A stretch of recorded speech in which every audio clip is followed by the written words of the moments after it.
Good morning बच्चों। आज हम लोग हिंदी वन में विशेषण के बारे में जानेंगे। बेटा, मैंने पहले वीडियो में आप लोगों को विशेषण किसे कहते हैं तथा विशेष्य किसे कहते हैं उसके बारे में विस्तार से बताया था तथा विशेषण के कितने भेद होते हैं उनके बारे में भी बताया था। लेकिन मैं आज फिर एक बार विशेषण के बारे में बताऊंगी और उनके भेदों के बारे में चर्चा करूंगी। सबसे पहले मैं आपको बता दूं विशेषण किसे कहते हैं। संज्ञा या सर्वनाम की विशेषता बतलाने वाले शब्दों को विशेषण कहते हैं।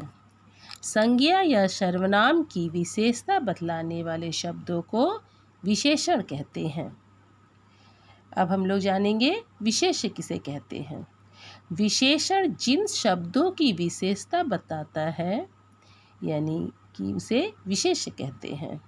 विशेषण जिस शब्द की विशेषता बतलाता है उसे क्या कहते हैं, विशेष्य कहते हैं। जैसे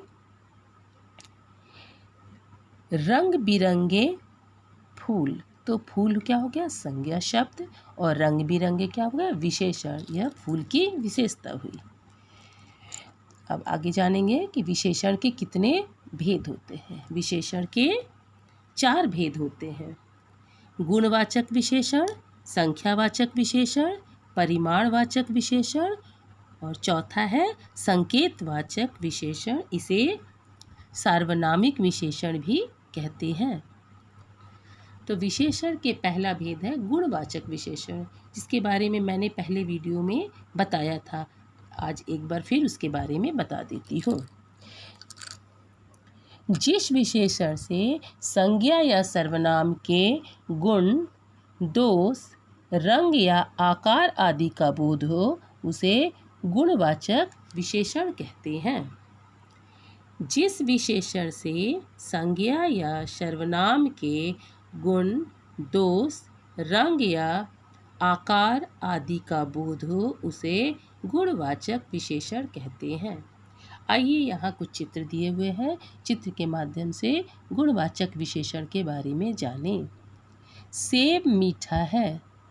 सेब संज्ञा शब्द है और मीठा विशेषण शब्द है। सेब की विशेषता यह है कि सेब कैसा है, मीठा है। लंबा आदमी भाग रहा है। आदमी संज्ञा शब्द है और लंबा उसकी विशेषता है कि वह कैसा है, लंबा है। तो लंबा विशेषण शब्द है और आदमी संज्ञा शब्द है। इन वाक्यों में मीठा शब्द, बेटा यहाँ देखिए आम लिखा हुआ है, यह गलती से लिखा गया, प्रिंट हो गया है। यहाँ आम नहीं होगा, सेब होगा। इन वाक्यों में मीठा शब्द सेब के गुण तथा लंबा शब्द आदमी के आकार का बोध करा रहे हैं। वे शब्द गुणवाचक विशेषण है। ठीक है, नीचे देखते हैं अन्य उदाहरण। मेरे घर के बाहर विशाल वृक्ष है। कैसा वृक्ष है, विशाल।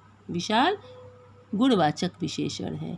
ऊंची इमारतें दुबई की शान है। तो यहाँ इमारतें कैसी है, ऊंची, तो ऊंची विशेषण शब्द है। पत्ते का रंग हरा है। पत्ते का रंग कैसा है, हरा, तो हरा विशेषण शब्द है। नमकीन बिस्किट खाकर मज़ा आ गया। बिस्किट कैसा था, नमकीन, तो नमकीन क्या है, विशेषण है, यानी कि बिस्किट के गुण को बताया जा रहा है। रमन की नीली कमीज बहुत सुंदर है। रमन संज्ञा शब्द है, कमीज भी संज्ञा शब्द है, लेकिन कमीज किस रंग की है, नीली, तो नीली विशेषण शब्द है। कमजोर घोड़ा चल नहीं पाया। घोड़ा क्या है, संज्ञा शब्द है और उसकी विशेषता क्या है कि वह कमजोर है। उसकी अवस्था यानी वो कैसा है, कमजोर है। तो ये रहा आपका गुणवाचक विशेषण। अब आते हैं विशेषण के दूसरे भेद, संख्यावाचक विशेषण। यहाँ चित्रों के माध्यम से पहले समझते हैं। 2 बच्चे पढ़ रहे हैं। 2 बच्चे पढ़ रहे हैं, कितने बच्चे पढ़ रहे हैं? 2। तो इसमें संख्या का बोध हुआ। इसमें किस चीज़ का बोध हुआ बेटा? संख्या का। हमें ये पता चला कि यहाँ कितने बच्चे पढ़ रहे हैं? 2 बच्चे पढ़ रहे हैं। ठीक है। मेज पर कुछ संतरे रखे हैं। मेज पर क्या रखे हुए हैं? संतरे रखे हैं, कुछ रखे हुए हैं। इसे हम गिने नहीं हैं, सिर्फ हम एक अंदाज पे बोल रहे हैं कि यहाँ कुछ संतरे रखे हुए हैं। उपयुक्त दोनों वाक्यों में 2 और कुछ शब्द बच्चे तथा संतरे संज्ञा शब्दों की संख्या बता रहे हैं। ये शब्द संख्यावाचक विशेषण हैं। अतः हम यह कह सकते हैं कि जो विशेषण किसी संज्ञा या सर्वनाम की संख्या का बोध कराए उसे संख्यावाचक विशेषण कहते हैं। जो विशेषण किसी संज्ञा या सर्वनाम की संख्या का बोध कराए उसे संख्यावाचक विशेषण कहते हैं। संख्यावाचक विशेषण निम्नलिखित 2 प्रकार के होते हैं। संख्यावाचक विशेषण कितने प्रकार के होते हैं? 2 प्रकार के। निश्चित संख्यावाचक विशेषण और दूसरा अनिश्चित संख्यावाचक विशेषण। संख्यावाचक विशेषण के कितने भेद होते हैं, कितने प्रकार होते हैं? 2। निश्चित संख्यावाचक विशेषण नंबर 1 है और नंबर 2 हो गया अनिश्चित संख्यावाचक विशेषण। आइए निश्चित संख्यावाचक विशेषण के बारे में जानें।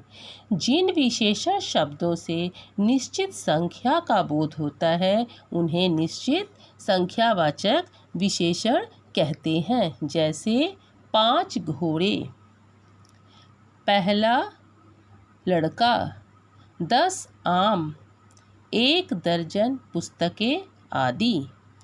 अन्य उदाहरण देखते हैं। मैंने 4 केले खाए। तो यहाँ जो गुलाबी अक्षर 4 गुलाबी शब्द 4 जो दिख रहा है यह क्या है बेटा? संख्यावाचक विशेषण। मैंने 4 केले खाए। मैंने कितने केले खाए? 4। तो 4 जो है ये संख्यावाचक विशेषण है।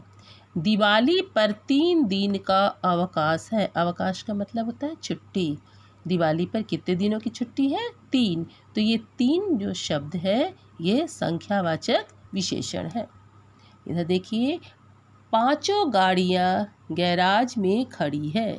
5 गाड़ियाँ गैराज में खड़ी है। कितनी गाड़ियाँ खड़ी है? 5। तो ये 5 जो शब्द है विशेषण शब्द वह संख्यावाचक विशेषण है। इसके नीचे देखिए, मेरे पास 10 गेंदे हैं। मेरे पास कितने गेंदे हैं? 10। कितने गेंदे हैं? मेरे पास 10 गेंदे हैं। तो ये 10 जो है वो क्या है? संख्यावाचक विशेषण है। आगे देखते हैं। उपयुक्त वाक्यों में 4, 5, 3 तथा 10 निश्चित संख्या को दर्शा रहे हैं। यहाँ निश्चित संख्यावाचक बताया गया है। इसमें ये निश्चित है कि 2 है, 5 है, 10 है। तो ये इसलिए इसे निश्चित संख्यावाचक कहा गया है। बेटा एक चीज़ ध्यान देंगे आप, मेरे पास 10 गेंदे हैं। यहाँ गेंदे शब्द को रंगीन बताया गया, ये गलत है। यहाँ 10 जो लिखा हुआ है ये आपका निश्चित संख्यावाचक है। ठीक है, यहाँ मिसप्रिंट हो गया है। ठीक है, अतः ये निश्चित संख्यावाचक विशेषण है। निश्चित संख्यावाचक विशेषणों की पहचान गिनती, क्रम, समूह, आकृति आदि से की जा सकती है। क्रम यानी पहला, तीसरा, छठा आदि। गिनती 5, 15 आदि। समूह हजारों, नवरात्रि आदि। जहाँ समूह या दल में रहते हैं लोग। आवृत्ति दुगुना, चौगुना, तिहरा आदि। दुगुना मतलब डबल, चौगुना यानी कि 4 गुना, तिहरा यानी कि 3 गुना। ठीक है, अब आते हैं संख्यावाचक के दूसरे भेद, अनिश्चित संख्यावाचक विशेषण। जिन विशेषण शब्दों से निश्चित संख्या का बोध न हो, निश्चित संख्या का बोध न हो, उन्हें क्या कहते हैं? अनिश्चित संख्यावाचक विशेषण कहते हैं। जैसे कुछ लड़के, थोड़े पैसे, बहुत पुस्तकें आदि। इसमें यहाँ लिखा हुआ कुछ लड़के, हमने इन्हें गिना नहीं है। ये पर्टिकुलर हमें ये पता नहीं है कि 2 है कि 4 है, इसलिए इसे कुछ लड़के कहा गया। 2 भी हो सकते हैं, 4 भी हो सकते हैं। थोड़े पैसे, बहुत पुस्तकें आदि। अब देखते हैं उदाहरण। केदारनाथ अधिक यात्री जाने लगे। यहाँ अधिक जो गुलाबी शब्द है यह है अनिश्चित संख्यावाचक। बच्चों ने बहुत रसगुल्ले खाए। बहुत जो शब्द है यह है अनिश्चित संख्यावाचक विशेषण। आगे देखिए, दिल्ली में कुछ मकान खाली है। यहाँ जो कुछ गुलाबी शब्द है यह अनिश्चित संख्यावाचक विशेषण है। यहाँ रंगीन शब्द अनिश्चित संख्यावाचक विशेषण है। ये रहा आपके विशेषण का दूसरा भेद। अब आते हैं विशेषण के तीसरे भेद पे, परिमाणवाचक विशेषण। यहाँ चित्र देखिए, 4 मीटर कपड़ा दो। यहाँ देखो कुछ लोग आए हैं कपड़े खरीदने। वे लोग कितना कपड़ा मांग रहे हैं? 4 मीटर। तो जब हम कपड़े या कोई लिक्विड पदार्थ या कोई सामान किलो में, मीटर में खरीदते हैं तो उसे हम लोग क्या कहते हैं? परिमाणवाचक विशेषण। ठीक है। 1 किलो आलू देना। ये व्यक्ति देख रहे हो सब्जी वाले से आलू खरीद रहा है। वो कितना आलू चाहिए उसे? 1 किलो। तो ठीक है, तो इसे हम गिनते नहीं हैं, इसे हम क्या बोलेंगे? ये कौन सा विशेषण होगा? ये परिमाणवाचक। इससे किस चीज़ का पता चल रहा है? मात्रा का पता चल रहा है। ठीक है, आगे देखते हैं। उपयुक्त दोनों वाक्यों में 4 मीटर तथा 1 किलो शब्द क्रमशः कपड़ा तथा आलू संज्ञा शब्दों का परिमाण बता रहा है। ऐसे शब्दों को परिमाणवाचक विशेषण कहते हैं। अब मैं आपको ये बता दूं कि परिमाणवाचक विशेषण किसे कहते हैं? जो विशेषण अपने विशेष की मात्रा या परिमाण के विषय में जानकारी देते हैं उन्हें क्या कहते हैं? परिमाणवाचक विशेषण कहते हैं। जो विशेषण अपने विशेष की मात्रा या परिमाण के विषय में जानकारी देते हैं उन्हें परिमाणवाचक विशेषण कहते हैं। परिमाणवाचक विशेषण भी 2 प्रकार के होते हैं, निश्चित परिमाणवाचक विशेषण और अनिश्चित परिमाणवाचक विशेषण। जिस प्रकार संख्यावाचक विशेषण के 2 भेद थे, निश्चित संख्यावाचक विशेषण और अनिश्चित संख्यावाचक विशेषण, उसी प्रकार परिमाणवाचक विशेषण के भी 2 भेद होते हैं, निश्चित परिमाणवाचक विशेषण और दूसरा अनिश्चित परिमाणवाचक विशेषण। आइए इसके बारे में जानें। नंबर 1, निश्चित परिमाणवाचक विशेषण। जिन विशेषण शब्दों से किसी वस्तु की निश्चित मात्रा का ज्ञात हो उन्हें निश्चित परिमाणवाचक विशेषण कहते हैं। जैसे 4 लीटर दूध देना, तो 4 लीटर निश्चित परिमाणवाचक विशेषण है। बाजार से 10 किलो आटा ले आओ, तो 10 किलो क्या है? निश्चित परिमाणवाचक विशेषण है। राम की कमीज में 2 मीटर कपड़ा लगेगा, तो 2 मीटर कपड़ा जो है ये क्या है? निश्चित परिमाणवाचक विशेषण। उपयुक्त वाक्यों में 2 मीटर, 10 किलो और 4 लीटर शब्द क्रमशः कपड़ा, आटा और दूध की निश्चित मात्रा का बोध करा रहे हैं, अतः ये निश्चित परिमाणवाचक विशेषण हैं। अब आइए नंबर 2 देखते हैं, अनिश्चित परिमाणवाचक विशेषण।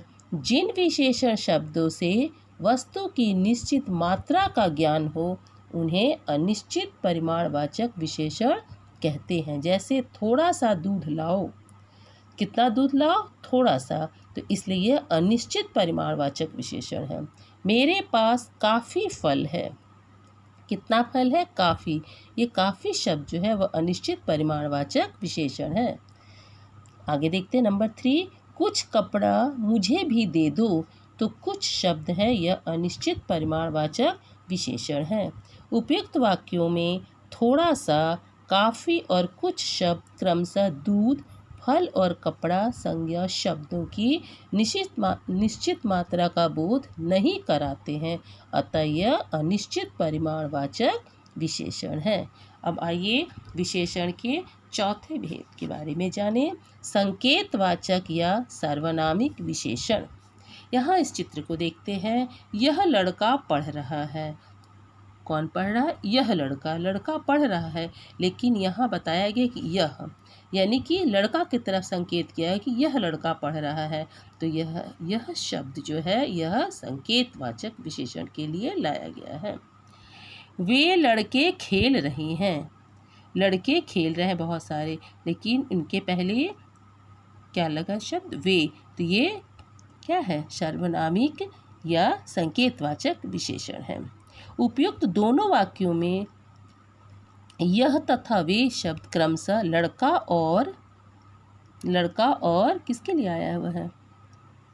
लड़के शब्दों की ओर संकेत कर रहा है। ये गलत है, यहाँ हिरण शब्द नहीं है। ये देखो, ये गलत है। अतः ये संकेतवाचक विशेषण है। इन्हें सार्वनामिक विशेषण भी कहते हैं।